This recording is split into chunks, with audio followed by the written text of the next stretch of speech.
Mayong adlaw, gitinaw sa Davao City Police Office ang nagkatag nga mensahe sa social media.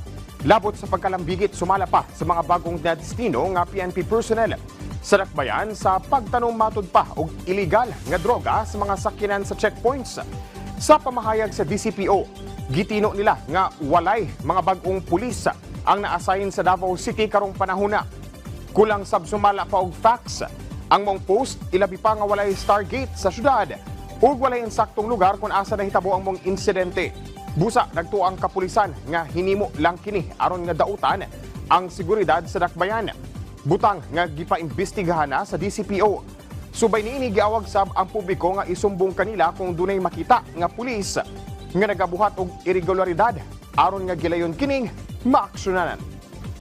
Pipila ka mga minor de edad ang naaktuhan sa kapulisan sa syudad nga gagamit og solvent. Sa usa ka video nga kuha sa netizen, makita kining unom ka mga bata nga naglingkod kilid sa pathway nga dunay ginasimuhot. Diyang pag-abot sa pulis daling miikyas ang mga individual.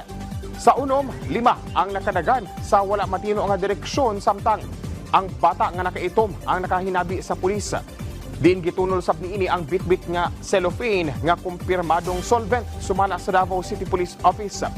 Subay niini nanawagan og tabang kapulisan sa mga barangay aron nga mapugnan ang maong sayop nga binuhatan, ilabi pa nga dili mamahimong pasakan og kaso ang mga minor de edad.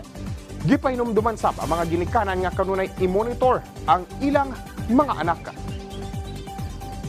Og mo kadto ang mga nagunang balita dinhi sa PTV Davao. Ako si Jay Lagang para sa Pambansang TV sa Bagong Pilipinas.